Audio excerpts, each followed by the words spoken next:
Doctor ortho Ayurvedic oil और capsule, अब दर्द भी घुटने टेकेगा।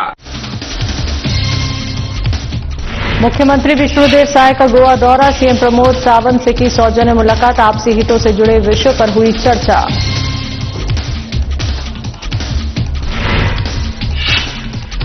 परिवहन मंत्री नितिन गडकरी की अध्यक्षता में बैठक, सभी राज्यों के परिवहन मंत्री हुए शामिल, सड़क दुर्घटनाओं, सड़क सुरक्षा पर हुई विस्तार से चर्चा।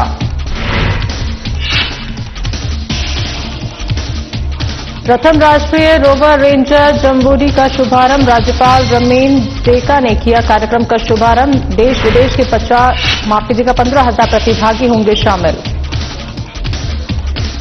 नागरिक सुविधाओं को सुदृढ़ करने की पहल, सार्वजनिक शौचालय निर्माण कार्य का भूमि पूजन, विधायक पुरंदर मिश्रा ने की पूजा अर्चना।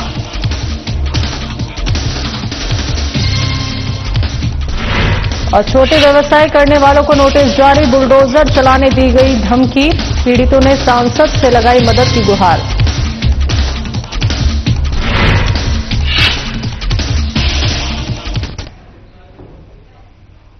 नमस्कार, छत्तीसगढ़ की खबरों में आपका स्वागत है। मैं हूं आपके साथ शैलजा त्यागी। तो मुख्यमंत्री विष्णुदेव साय ने प्रवास के दौरान गोवा के मुख्यमंत्री डॉक्टर प्रमोद सावंत से सौजन्य मुलाकात की।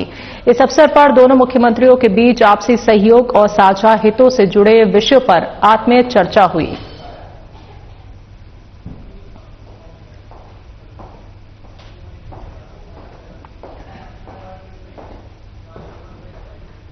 परिवहन मंत्री केदार कश्यप नई दिल्ली में केंद्रीय परिवहन मंत्री नितिन गडकरी की अध्यक्षता में आयोजित सभी राज्य के परिवहन मंत्रियों की बैठक में शामिल हुए। बैठक का मुख्य फोकस सड़क दुर्घटनाओं में कमी लाने और आम नागरिकों की सुरक्षा सुनिश्चित करने पर रहा। मंत्री गडकरी ने कहा कि सड़क दुर्घटनाओं में होने वाली अधिकांश मौतें सुरक्षा उपायों के पालन न करने के कारण होती है। उन्होंने सभी राज्यों को निर्देशित किया कि वाहन चालकों को सीट बेल्ट और दोपहिया वाहन चालकों को हेलमेट के उपयोग के लिए सख्ती बढ़ाई जाए। बैठक में परिवहन मंत्री केदार कश्यप ने छत्तीसगढ़ में संचालित परिवहन से संबंधित योजनाओं, परियोजनाओं और उपलब्धियों की विस्तृत जानकारी केंद्रीय मंत्री गडकरी को दी।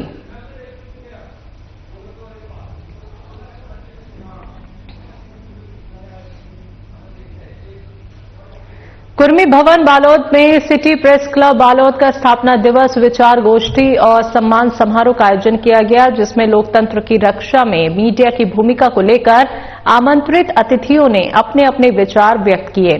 और स्वदेश 24x7 न्यूज चैनल के संपादक अवधेश शर्मा ने कहा कि लोकतंत्र में पत्रकारिता का बड़ा महत्व है। एक पत्रकार जब सुबह घर से निकलता है, उसके निकलने का समय निश्चित रहता है, लेकिन उसके घर आने का समय निश्चित नहीं होता। पत्रकार शाम को सही सलामत आएगा, ये भी तय नहीं रहता। लॉकडाउन कोरोना काल में भी चुनौती मिली। कुछ लोग पत्रकारों की मान्यता को लेकर सवाल उठाते हैं।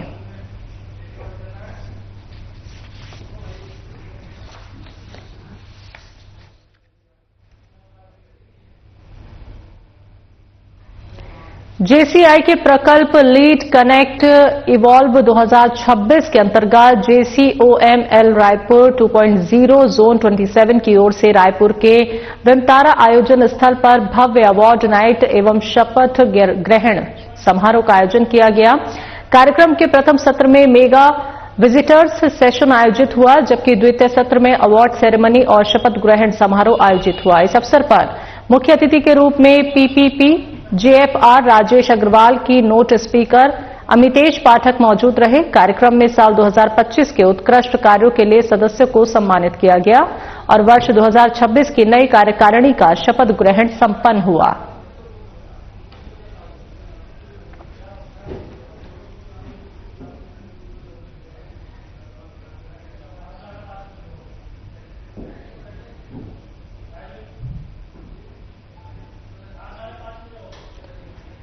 तो आपको बता दें कि यहां पे अवार्ड नाइट एवं शपथ ग्रहण समारोह का आयोजन किया गया। जेसीआई के प्रकल्प लीड कनेक्ट इवॉल्व 2026 के अंतर्गत यह आयोजन किया गया। बालोद जिला प्रशासन को और एक बड़ी उपलब्धि हासिल हुई है। जी हां, भारत स्काउट्स एंड गाइड्स नई दिल्ली के तत्वाधान में जिला मुख्यालय बालोद के ग्राम दुधली में 13 जनवरी तक आयोजित प्रथम नेशनल रोवर रेंजर जम्बूरी का भव्य आयोजन होने वाला है। जिला प्रशासन की ओर से लगातार जम्बूरी स्थल का निरीक्षण किया जा रहा है। इस प्रथम नेशनल रोवर रेंजर जम्बूरी के शुभारंभ समारोह के मुख्य अतिथि राज्यपाल रमेन डेका की ओर से किया जाएगा। कार्यक्रम की अध्यक्षता भारत स्काउट गाइड के राष्ट्रीय अध्यक्ष और पूर्व राज्यसभा सांसद डॉक्टर अनिल जैन करेंगे।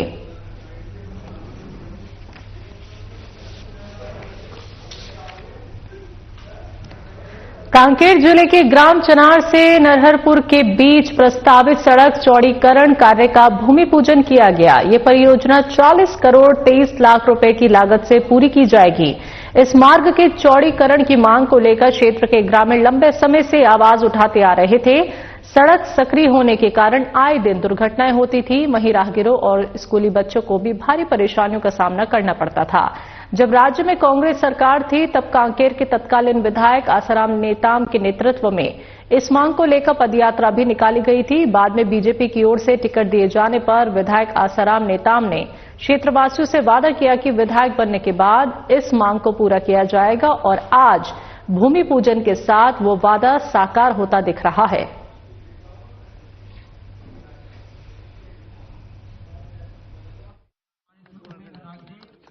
देखो, आज का दिन इस क्षेत्र के लिए बहुत ऐतिहासिक दिन है, क्योंकि जो कांकेर से नरहरपुर का जो रोड है वो काफी खराब है और इतना सकरा है कि एक साथ दो गाड़ी चल भी नहीं सकती। और जब हम लोग विपक्ष में थे तो ये हम मांग जो है बहुत प्रतीक्षित मांग थी और इस मांग को लेकर के भारतीय जनता पार्टी के नेतृत्व में और जो अभी वर्तमान विधायक है वो भी उस आंदोलन में शरीक हुए थे कि और उस समय न कोई संवेदनशील विधायक हुआ करता था, न कोई संवेदनशील सरकार थी जो इस मांग को अनदेखी करती थी। आप सभी लोग देख रहे हैं, जब से इस क्षेत्र की जनता ने माननीय आसाराम नेताम जी को विधायक बनाया, लगातार वो विकास के लिए आम जनमानस की जो मांग है, किसानों की जो मांग है, उसको लगातार पूरा कर रहे हैं, बजट में जुड़वा रहे हैं। मैं बहुत बहुत धन्यवाद देना चाहता हूं क्षेत्र की जनता को, जिन्होंने एक विकास पुरुष को, जमीन से जुड़े हुए व्यक्ति को विधायक बनाया। आज उसी का परिणाम है कि लगातार क्षेत्र में विकास की धारा बह रही है। देखिए, आज बड़ी सौगात मिली है नरहरपुर से चनार के बीच की जो चौड़ीकरण की जो मांग थी बहुत पहले की, आज वो पूर्ण होते दिख रही है और आज भूमि पूजन किया गया। हमारे साथ आसाराम नेताम जी है जो कि इस क्षेत्र के विधायक हैं। बड़ी सौगात मिली, लगातार काम कर रहे हैं। क्या कहना चाहेंगे सर? मैं तो सबसे पहले मेरे कांकेर विधानसभा के जितने भी मतदाता भाई बहनी है उनको मैं बहुत बहुत बधाई देता हूँ। उन्हीं के मांग अनुसार जो हमको काम करने का मौका मिला है वो उनकी आशीर्वाद है, वही लोग का है, हमारा कुछ नहीं है। जनता जनार्दन की मांग के अनुसार हो रहा है। ये बरसों का मांग था, ये रोड जो है जो उन्हीं के आशीर्वाद से मिला है और ये हमारे विधानसभा की सबसे बड़ी मांग था और सबसे बड़े अमाउंट है उनके जो है उन्हीं के सहयोग से, उन्हीं के आशीर्वाद से आज ये हो रहा है और आज सब लोग साक्षी बनने आए हैं। जी। एक चीज और देखते हैं सर, हम बाकी जगह भी घूमते हैं, लोग कहते हैं कि कांकेर में ज्यादा विकास हो रहा है। जी, कैसे देखते हैं सर कि कांकेर के जो विधायक हैं बहुत ज्यादा काम कर रहे हैं, हमारे क्षेत्र में उतना काम नहीं जितना कांकेर विधानसभा। क्या कहना चाहेंगे? यहाँ के सब जनता जनार्दन की आशीर्वाद है। भारतीय जनता पार्टी के कार्यकर्ता जो हैं, मंडल अध्यक्ष हो, जिला अध्यक्ष हो और पोलिंग बूथ के अध्यक्ष हो और शक्ति केंद्र के अध्यक्ष हो, ये सब उन्हीं की सहयोग, उन्हीं की आशीर्वाद से हम एक समग्र रूप से उनके मिलजुल कर आज काम कर रहे हैं और विकास जो दिख रहा है हमारी भारतीय जनता पार्टी के निचले से लेकर पोलिंग बूथ से लेकर हमारे जिले तक के सभी नेताओं की आशीर्वाद, उनकी जो मेहनत और लगन से इतना बड़ी कार्यक्रम और काम हो रहा है। जी, तो बिल्कुल निश्चित तौर पर ये थे हमारे साथ कांकेर विधानसभा के विधायक आसाराम नेताम जी और आज जो है भूमि पूजन कार्यक्रम है। आप मेरे पीछे देख सकते हैं कि काफी ज्यादा भीड़ है, आज जो है कार्यक्रम है।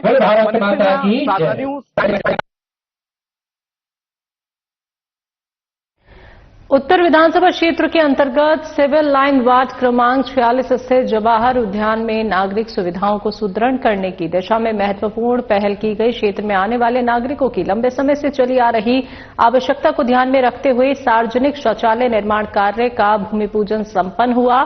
इस अवसर पर उत्तर विधानसभा क्षेत्र के विधायक पुरंदर मिश्रा ने पूजा अर्चना कर निर्माण कार्य का शुभारंभ किया। कार्यक्रम में रायपुर नगर निगम की महापौर मीनल चौबे और वार्ड पार्षद संजना संतोष हियाल शामिल हुए और ये पहल स्वच्छ भारत मिशन की भावना को साकार करते हुए नागरिक सुविधाओं को मजबूत करने का प्रतीक है।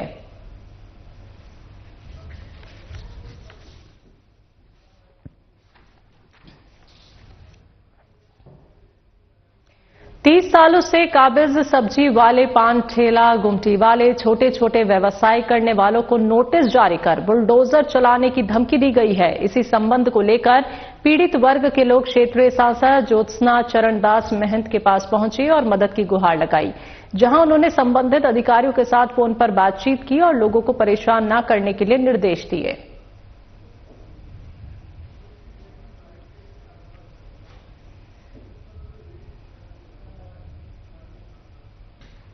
देश में पहली बार फ्लोटिंग स्टेज पर भव्य लॉन्चिंग इवेंट होगा। खेलो एमपी यूथ गेम्स की तैयारियों को लेकर मंत्री विश्वास सारंग ने दौरा किया। विश्वास सारंग ने लॉन्चिंग की तैयारियों को लेकर वाटर स्पोर्ट्स अकादमी बड़ा तालाब पर व्यवस्थाओं का जायजा लिया।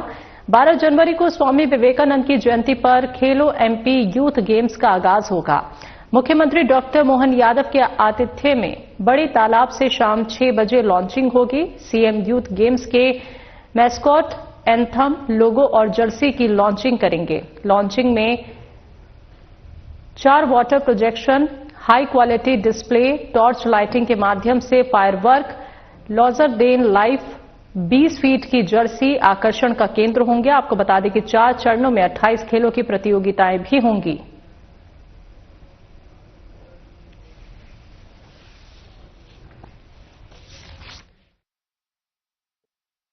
और वो खेलने के प्रति और उत्साहित भी होंगे।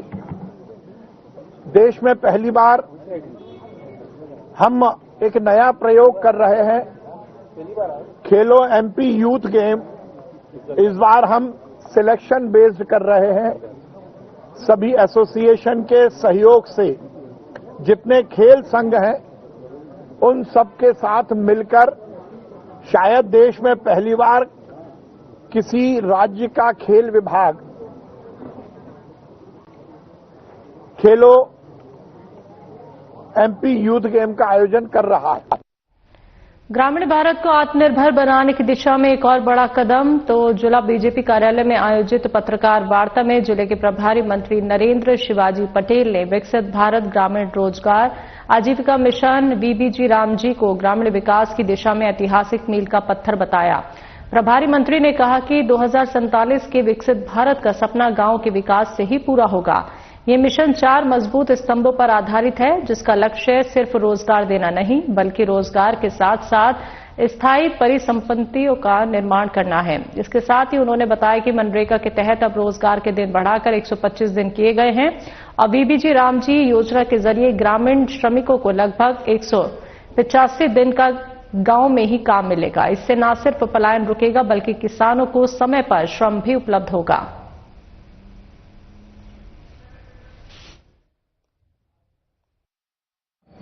कि किस तरह से विकसित भारत बनाने का जो संकल्प लेके हम चल रहे हैं, उसके लिए एक योजना बनाई आदरणीय प्रधानमंत्री नरेंद्र मोदी जी ने कि हर गांव विकसित बने। इस योजना के माध्यम से हमारे गांव विकसित भी बढ़ेंगे, हमारी ग्रामीण बहनों को भी आजीविका के माध्यम से लखपति दीदी बनने के अवसर प्राप्त होंगे, जल संरचनाओं का संरक्षण होगा। और जो आप मीडिया के बंधु बार बार ये जो विषय उठाते रहे थे, इसमें कई बार फर्जी मास्टर रोल बन जाते हैं, कई कामों में मशीनों का उपयोग करके पैसे निकाल ली जाते हैं इत्यादि जो भी शिकायतें रहती थी, उनका निराकरण करने के लिए जो नई तकनीक है उसका उपयोग करते हुए इसमें ऑडिट निरंतर होगा। मैं समझता हूँ उनका भी सब शिकायतों का भी समाधान इसमें नए एक्ट में हो जाएगा। मैं तो जहाँ भाजपा की सरकारी राज्यों में वो सहमत नहीं है इससे, यह उनका सहमत होना नहीं होना, राजनीतिक कारणों से विरोध करना, ये उनकी अपनी समस्या है। भारतीय जनता पार्टी पर, एनडीए पर जो देश की जनता ने भरोसा किया था उस देश की जनता के भरोसों पर खरा उतरने के लिए किसान और मजदूरों के कल्याण के लिए नरेंद्र मोदी जी ने योजना बनाई है, जिससे देश सहमत है। नेता प्रतिपक्ष उमंग सिंगार ने पत्रकार वार्ता का आयोजन किया, जहां नेता प्रतिपक्ष उमंग सिंगार ने इंदौर दूषित पानी मामले पर कहा कि हम इंदौर में पीड़ितों से मिलकर आए हैं। 8 बार स्वच्छता के इनाम पर भी सवाल उठाए। फर्जी डॉक्यूमेंट के आधार पर अवार्ड मिले, हकीकत स्वच्छता की अलग है। सरकार मौत के आंकड़े छुपाना चाहती थी, हमें पीड़ितों से मिलने से रोका गया। 2.5 साल से सीवेज की पाइपलाइन का काम रुका रहा। 125 करोड़ के फर्जी बिल लगाए गए। जनता की जगह अधिकारी संघ कार्यालय जा रहे हैं, समाज सेवा छोड़कर कुर्सी का आनंद ले रहे हैं। इंदौर में करोड़ों का भ्रष्टाचार किया जा रहा है।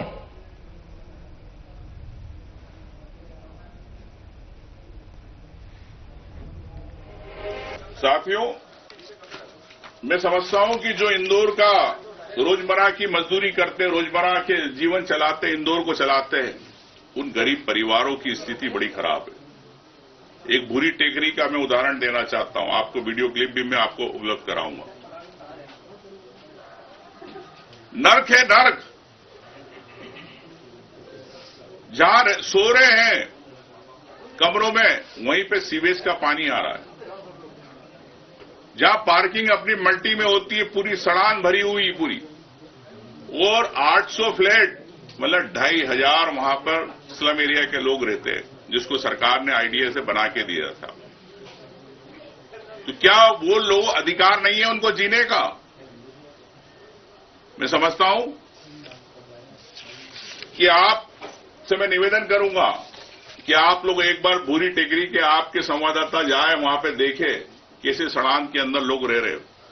पानी की नल नहीं है, 4 मंजिल ऊपर पानी कैसे ले आते हैं बाल्टियों से, ये देखिए आप वहां पे जाके।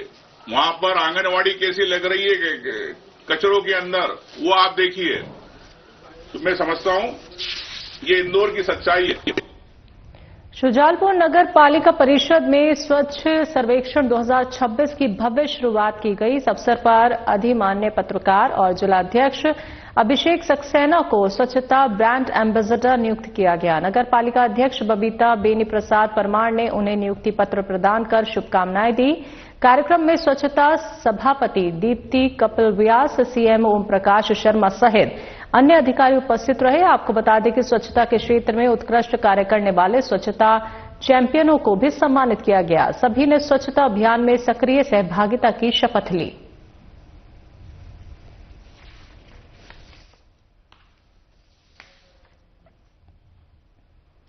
बांग्लादेश में हिंदुओं पर हो रहे अत्याचार के खिलाफ बजरंग सेना ने प्रदर्शन करते हुए बांग्लादेश के प्रधानमंत्री का पुतला जलाकर विरोध प्रदर्शन किया। बांग्लादेश में हिंदुओं पर हो रहे अत्याचार के खिलाफ देश भर में विरोध प्रदर्शन लगातार जारी है। इसको लेकर कार्यकर्ताओं ने पीएम मोदी से हस्तक्षेप करने का आग्रह करते हुए बांग्लादेश के खिलाफ ऑपरेशन सिंदूर की तरह कार्रवाई किए जाने की मांग की है।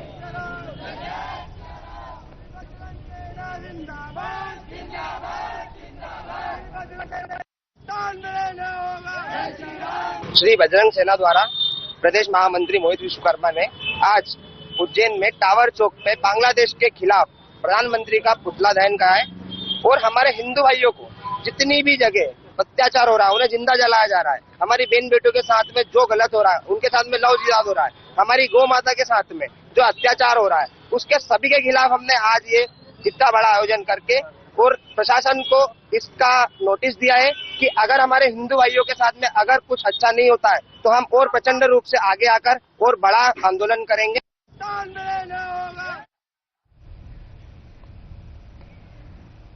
तो आपको बता दें कि जगह जगह हिंदूवादी संगठन अपना आक्रोश दिखा रहे हैं। बांग्लादेश में हिंदुओं पर हो रहे अत्याचार को लेकर प्रदर्शन किया गया।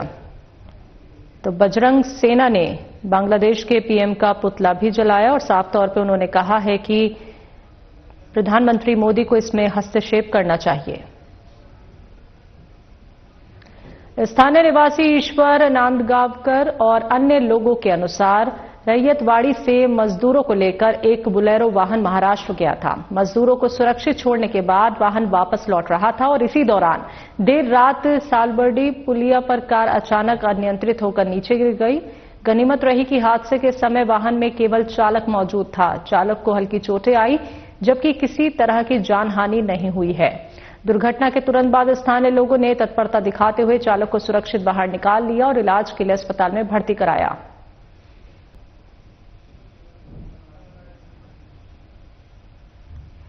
मजदूरों के लिए एक बहुत बड़ी सौगात केंद्र सरकार लेकर आई है, जिसके अंतर्गत मनरेगा योजना, जिसमें 100 दिन की मजदूरी एक व्यक्ति के लिए तय मानी जाती थी, उस योजना का नाम बदलकर अब जी राम जी योजना किया गया है और साथ ही इसमें मजदूरों को 125 दिन कार्य की सौगात भी मिली है।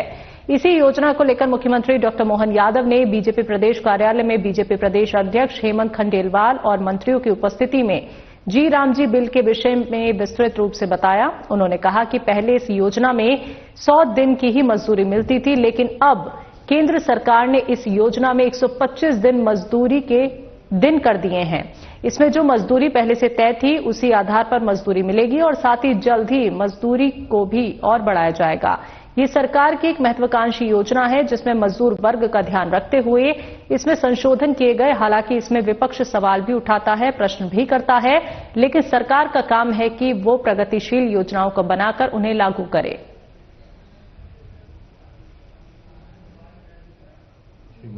डॉक्टर मोहन यादव जी।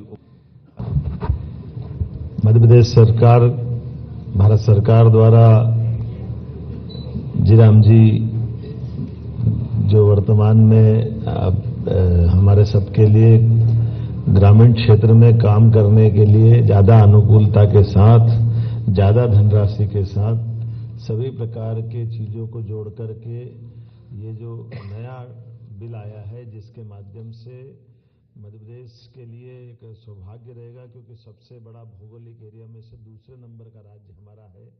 और ऐसे में जब हमारे अपने ग्रामीण क्षेत्र के सभी प्रकार के विकासपरक कामों के लिए, रोजगार आधारित कामों के लिए जी राम जी के आधार पर बड़ी धनराशि माननीय प्रधानमंत्री जी के माध्यम से देश को दी गई है। मैं माननीय प्रधानमंत्री श्रीमान नरेंद्र मोदी जी का, माननीय कृषि मंत्री श्रीमान शिवराज सिंह जी का आभार भी मानता हूं कि ये सच में समयपूर्ण है और हमारे लिए सौभाग्य की बात है कि मध्य प्रदेश में हमारे माननीय अध्यक्ष हेमंत जी ने अपनी बात रखी। माननीय हमारे पंचायत ग्रामीण विकास मंत्री श्रीमान प्रहलाद पटेल जी यहाँ मौजूद है, खेल मंत्री माननीय विश्वास सारंग जी, कृषि मंत्री अनिल सिंह कंसाना जी, श्रीमान लखन पटेल जी, हमारे बीच में जयपाल चावड़ा जी, यहाँ का आशीष जी, हम सब मिलकर के आज के इस अवसर पर खास करके केंद्र सरकार ने अधिसूचना जारी कर राज्य सरकार को 6 महीने के भीतर विधेयक के संगत एक स्कीम अधिसूचित करने के संबंध में जो अपेक्षा की है, हम उस पर काम भी करेंगे और उसको क्रियान्वित भी करेंगे। जिस प्रकार का मुझे बताया गया है कि मनरेगा के माध्यम से 100 दिवस के रोजगार की गारंटी थी, उसको बढ़ाकर 125 दिवस किया गया है। तो ये निश्चित रूप से उससे आगे बढ़ के करने वाला कदम है। इसी प्रकार से अधोसंरचना के लिए भी, जिस प्रकार से स्थायी कामों के लिए इसमें आजीविका सृजित होगी, कौशल उद्यमिता में काम होगा। अब हम सब जानते हैं कि हमारे यहाँ कौशल की बात कर रहे हैं, उद्यमिता की बात कर रहे हैं, तो उसमें भी बड़ी संभावना है। मनरेगा में वर्ष में कभी भी मजदूरी प्राप्त कर सकते हैं और खास करके व्यस्तम समय से लेकर विशेष रूप से बुआई और कटाई के समय में भी कृषि श्रमिकों को काम की उपलब्धता को सुनिश्चित किया जाएगा। इसके अधिनियम में राज्यों को एक वित्तीय वर्ष में कुल मिलाकर 60 दिन का अधिसूचित करने का प्रावधान है। बुआई कटाई की व्यस्तम और सीमित अवधि को भी इसमें सम्मिलित किया है। और जिस प्रकार से अधिनियम में जो भविष्य की संभावना है, अर्थात प्राकृतिक आपदा, असाधारण परिस्थितियों के दौरान विशेष शीतलीकरण, ऐसे कई निश्चय करते हुए इसमें गुंजाइश दी गई है, जो हमारे लिए पहले चुनौती रहती थी। और राज्य और केंद्र के मध्य भी राशि की साझेदारी भी इसमें बनाने के लिए बहुत अच्छे से, लगभग ये जो राज्यों के लिए 60-40 का रेशो इसमें रखा है। इसके आधार पर हमारे लिए, हमारे ग्रामीण क्षेत्र में, चूंकि हमारे यहाँ ट्राइबल का बेल्ट भी है और कई आकांक्षी जिलों। छत्तीसगढ़ की खबरों में अभी के लिए इतना ही। मुझे दीजिए इजाजत। नमस्कार।